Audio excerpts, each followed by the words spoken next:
कंत्राटदारांना, त्या कंत्राटदारांच्या संदर्भात तिनईकर जे मुंबई महापालिकेचे कार्यक्षम आयुक्त म्हणून गाजलेले होते, त्यांचं काय म्हणणं ते आम्हाला समजू द्या.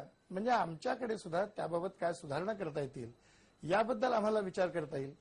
परंतु ना महाराष्ट्र शासनाने तो मुंबई महापालिकेकडे पाठवला, स्वायत्त मुंबई महापालिका असली तरी, कारण ह्या स्वायत्ततेलाच ग्रहण लागलेलं असल्यामुळे तू मिमीच्या पलीकडे चर्चाच जात नाही.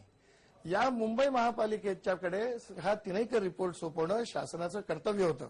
शासनानं ते केलं नाही आणि महापालिकेच्या सुद्धा कोणाही गटनेत्यांनी त्याची मागणी ह्या पटलावर तो ठेवा म्हणून आयुक्तांकडे पण सांगितलं. ठराव झालेला या ठिकाणी महापालिकेच्या संदर्भात 2-3 वर्षापूर्वी इथल्या अर्थव्यवहारांच्या बाबत महापालिकेचे जे फायनान्स चीफ अकाउंटंट आहेत त्यांनी एक श्वेतपत्रिका सादर केलेली होती आणि त्या श्वेतपत्रिकेमध्ये मुंबई महापालिकेची आर्थिक स्थिती कशी डळमळीत झालेली आहे अशा प्रकारची त्यांनी त्या ठिकाणी माहिती दिलेली होती. माझं त्या ठिकाणी आक्षेप हा आहे की ह्या पत्रिका ना स्थायी समितीत चर्चेला आली ना त्याच्यावरची धूळ झटकली गेली. मला एवढंच विचारायचं ह्या सगळ्या प्रतिष्ठित नगरसेवकांना, कंत्राट हे की ते ही फार फुटकळ चर्चा झाली, परंतु महापालिकेच्या धोरणाच्या दृष्टीनं की जे हे आंतरराष्ट्रीय ख्यातीचं शहर आहे म्हणून एका बाजूने मुख्यमंत्री सांगतात आणि दुसऱ्या बाजूने आपण त्या आंतरराष्ट्रीय ख्यातीच्या शहराचे जबाबदार विश्वस्त असताना आपल्याला महापालिकेमध्ये रस्ते कसे असावेत, नाले कसे असावेत, इथलं वॉटर स्टोरेज प्रोजेक्ट कसं असावं, इथे कशा प्रकारची वसुलीची यंत्रणा निर्माण व्हावी याबद्दल या महापालिकेमध्ये स्थायी समितीमध्ये चर्चाच होत नाही, ही अत्यंत माझ्या दृष्टीने अत्यंत आक्षेपार्ह गोष्ट आहे. मुंबई महापालिकेत आता एक साधं उदाहरण म्हणून मी सांगतो. आपल्याकडे मुंबई महापालिकेतर्फे जो पाणी पुरवठा केला जातो वेगवेगळ्या सोसायट्यांना आणि लोकांना, त्याच्याकरता जवळजवळ 2.5 lakh water meters, electronic water meters ही घेण्याच्या संदर्भामध्ये या ठिकाणी कंत्राट काही वर्षापूर्वी मान्य झालं. ते मान्य झाल्यानंतर शेकडो कोटी रुपयांचं ते कॉन्ट्रॅक्ट होतं. ते मान्य झाल्यानंतर अजूनपर्यंत त्यातली किती वॉटर मीटर्स आपल्याला सप्लाय केली गेलेली आहेत कॉन्ट्रॅक्टर्सकडनं, 5-6 हजाराच्या पलीकडे किती संख्या गेलेली नाही. म्हणजे जी वॉटर मीटर्स इथे मुंबई महापालिकेला दिली गेली नाहीत कंत्राटदारांकडून आणि ज्यामुळे मुंबई महापालिकेचा कोट्यवधी रुपयांचा महसूल हा बुडतोय, ह्याच्याबद्दलची जाणीव लक्षात घेऊन आपण त्या कंत्राटदारांवर काही कारवाई करू शकतो का, ह्याची देखील चाचपणी मला वाटत नाही स्थायी समितीने केलेली आहे. तसाच प्रकार मुंबई शहरामधल्या इतर कॉन्ट्रॅक्टच्या बद्दल देखील सांगता येईल.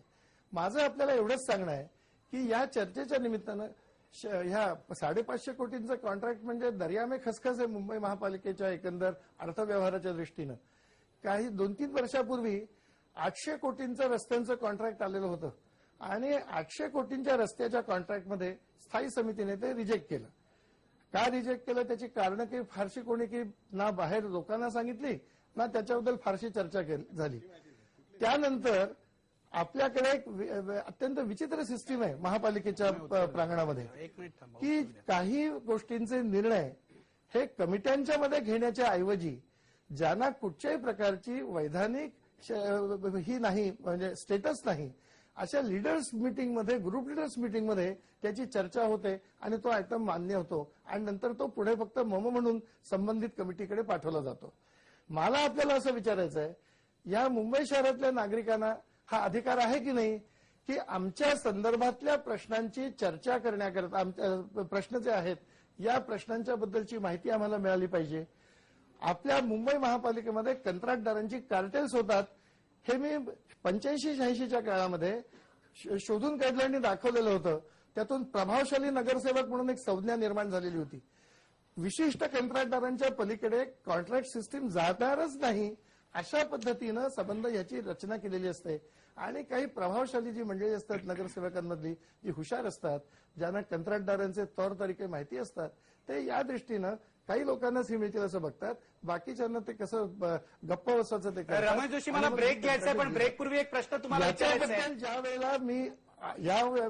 वेळेला मी आक्षेप घेतला त्यावेळेला तिनईकरांनी पहिल्या प्रथम मुंबई कॉर्पोरेशनच्या इतिहासामध्ये चीफ अकाउंटंटच्या दालनामध्ये ही कंत्राट उघडली जाण्याच्या ऐवजी आपल्या चेंबरमध्येही बोलावून घेतली आणि त्या ठिकाणी ती उघडली आणि त्यामध्ये मी त्यांच्याकडे जी लिस्ट सादर केली होती की कसं कार्टेलिंग झालेलं आहे ते तंतोतंत त्या ठिकाणी सापडलं आणि त्यांनी ते संबंध कंत्राट रद्द केलेलं होतं.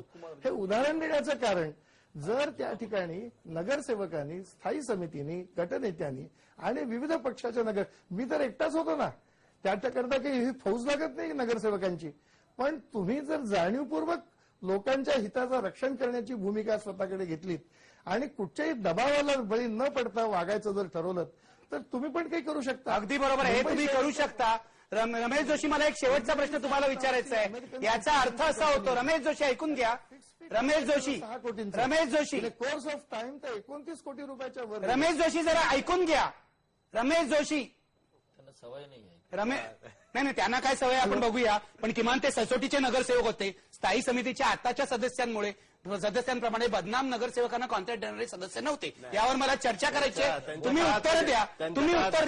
त्यांच्या काळात भ्रष्टाचार होता, पण ते सचोटीचे नगरसेवक होते. शिवसेनेत सुद्धा अनेक सचोटीचे नगरसेवक होते. त्यांच्या काळात चपलांपासून सुरुवात करून बंगले बघणारे नगरसेवक तेव्हा कमी होते, लक्षात घ्या. बागलेजी त्यांच्या काळात पण हेच कॉन्ट्रॅक्टर होते, तेव्हा का गप्प बसले होते का? तुमचं असं म्हणणं त्यांनी पैसे खाल्लेले? आता ते दुसऱ्यांवर आरोप. आपण ते सांगतायत की कशा प्रकारे स्थायी समिती काम त्यांच्यावर करते. नाही मी बोलत, मी त्यांना सांगतोय त्यांच्या काळात पण एक कॉन्ट्रॅक्टर, तीनही करांचा अहवाल महानगरपालिकेत ठराव होऊन चर्चेला आला होता. तीनही करांचा नियुक्ती कशासाठी केली की महानगरपालिकेत भ्रष्टाचार होतो. गेल्या निवडणुकीच्या पूर्वी राज्य सरकारने तीनही करांना अपॉइंट केलं होतं. त्याच्यात त्यांना काही राज्य सरकारला सापडलं नाही की महानगरपालिकेत भ्रष्टाचार होतो. त्याच्या संदर्भात एकही त्यांना पुरावा सापडला नाही, काही सापडलं नाही. त्यामुळे राज्य तुमचं असं म्हणणं आहे, तुमच्या महापालिकेत भ्रष्टाचार होत नाही? तुम्ही राहुल शेवाळे, जरा प्रामाणिकपणे बोलूया, कारण नागरिक ऐकतायत, मुंबईचे 1.5 कोटी नागरिक ऐकतायत. तुमचं असं म्हणणं आहे स्थायी समितीत जे चाललंय ते लोकांना पसंत आहे? तुमचं असं म्हणणं आहे स्थायी समिती तुम्ही प्रामाणिकपणे काम करता? आम्ही प्रामाणिकपणे काम करतो. तुम्ही ईश्वरालाच म्हणून सांगा, ईश्वरालाच म्हणून सांगा की तुमचे सगळे नगरसेवक स्वच्छ आहेत. हो, आमचे स्वच्छ आहे. तुम्ही पुरावा द्या, त्यांच्यावर भ्रष्टाचाराचा आरोप तुम्ही पुरावा द्या असं म्हणतायत. दुर्दैव आहे, नागरिकांकडे पुरावे नाही. कोणी म्हणजे सारे बोला, ते मेंबर आहेत, बोला ना, बोला. तुम्ही कोर्टात जाऊ शकता. तुम्ही अच्छा, तुमच्या विरुद्ध कोर्टात जायला पाहिजे. कोणी नाही, तुम्ही स्थायी समितीच्या सदस्यांविरुद्ध कोर्टात जायला पाहिजे. बोला. मला आज अत्यंत म्हणजे दुःखाने सांगावं लागतं की कालच माननीय उच्च न्यायालयाने महानगरपालिकेच्या भ्रष्ट कारभारामुळे विचारलं तुम्ही मुंबई विकायला काढली. मुंबई विकायला काढली का? विषय वेगळा, तो माननीय ऍडव्हर्टायझिंगचा हा विषय विषय होता. होता. तो ऍडव्हर्टायझिंगचा मी विषय आता होता. प्रश्न विचारतो. तो आता आमचे स्थायी दोन समितीचे आयुक्तांच्या अध्यक्ष बसलेले आहेत. 16 सप्टेंबरला माननीय आमचे स्थायी समिती सदस्य राहुल शेवाळे यांनी सांगितलं होतं की 10% खाली येतो तुमच्याकडे येतो. 10% खाली जर कॉन्ट्रॅक्टरनी टेंडर भरले आजही आमची तीच भूमिका तर आहे. त्या ठिकाणी कामं चांगली होत नाही. मग मला प्रश्न असा आहे की आम्ही सांगतोय की हे कामं योग्य नाही, तर मग काल या स्थायी समितीमध्ये माननीय आमच्या स्थायी समिती अध्यक्षांनी तुम्ही हा प्रस्ताव मंजूर का केला? पत्र जे वाचू ठेकेदार शकता. 25% खाली आहेत, जेवढे 10% खाली आहेत, ते 10% बिलोमध्ये मला या ठिकाणी तुमचं असं म्हणणं आहे उत्तर द्यावं महापालिकेच्या ना. कोणत्याही कामामध्ये भ्रष्टाचार होत नाहीये? नाही, मी तुमचं असं म्हणणं आहे? राहुल शिरसाट, मला सांगा, अडवाणीची यात्रा निघणार आहे भ्रष्टाचार विरोधी. बरोबर. भाजपमध्ये जे चांगले नगरसेवक आहेत त्यामध्ये तुमचं नाव घेतलं जातं. महापालिकेमध्ये जे काय चाललंय, जी आमच्या प्रिय मुंबई शहराची वाट लागलेली आहे गेल्या 25 वर्षात, 30 वर्षामध्ये, इथे नागरिकांना खड्ड्यांना सामोरं जावं लागतंय, पण इतरही असुविधा आहेत. मला सांगा, महापालिकेमध्ये भ्रष्टाचार नसता तर ही अवस्था आली असती का? महापालिकेमध्ये विकासाची कामं करण्यासाठी हे कंत्राट दिलेलं आहे. हे कंत्राट भ्रष्टाचारासाठी दिलेलं नाही. विकासाची कामं नाही केली तर पुढच्या वर्षी डबल खड्डे होणार आणि मग आपण खड्डे कसे मी ब्रेकपूर्वी एकच प्रश्न तुम्हाला विचारतो, मुंबईची वाट हे लावलेली नाहीये. कंत्राटदार चांगले रस्ते करतील याची खात्री द्याल का तुम्ही? मुळेच नाही. प्रशासनाने दिलेली आहे. मुळेच नाही. याची खात्री हे तुम्ही द्याल का? आयुक्तांनी दिली आहे का? मी विचारलं नाही. आयुक्तांना निवडणुका लढवायच्या नाहीये. जबाबदारी आहे. तुम्ही खात्री द्याल का निश्चित की स्वरूपात जिथे जिथे कधी पूर्ण होणार आहे ते रस्ते? ह्या सर्व कंत्राटदारांना 8 महिन्याची मुदत आहे आणि हे कंत्राटदार काम चांगल्या रीतीने करण्याची आणि त्यांच्याकडून करून घ्यायची संपूर्ण जबाबदारी शिवसेना आणि भारतीय जनता पार्टीची आहे. आणि तुम्ही बोलताय जाहीरपणे आश्वासन देताय? जाहीरपणे आश्वासन देतो. कारण 8 महिन्याच्या आत निवडणुका होणार आहेत. हे काम करूनच आम्ही निवडणुकीला सामोरं जाणार आहे. आणि 8 महिन्याच्या आत निवडणुका होणार आहेत. काम निवडणुकीनंतर पूर्ण होणार आहे. अगोदर बहुतेक रस्ते होतील का 8 महिने एका रस्त्याला 8 तुम्ही एक रस्ता आम्हाला दाखवाल निवडणुकीपूर्वी, तुम्हाला चांगला होईल. आता तुम्हाला दाखवू शकतो 1200 किलोमीटरचे रस्ते. मी राजीनामा देईल स्वतः. 1200 किलोमीटरचे रस्ते आजही मुंबईत चांगले आहेत. 500-600 किलोमीटरवर खड्डे आहेत.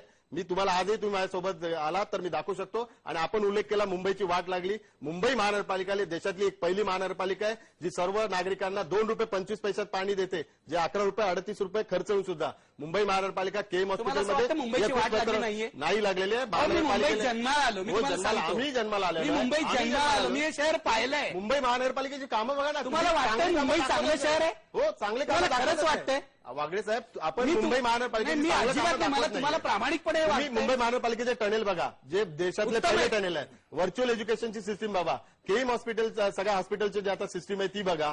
संपूर्ण तुम्ही सिस्टीम बघा. आज रोडच्या तुम्हाला संदर्भात वाटतं मुंबई शहराची वाट रोडच्या लागली नाहीये? संदर्भात तुम्हाला मी सांगतो, बिहारचे स्वतः सेक्रेटरी, रोडचे सेक्रेटरी मुंबई महानगरपालिकेला त्यांनी भेट दिली.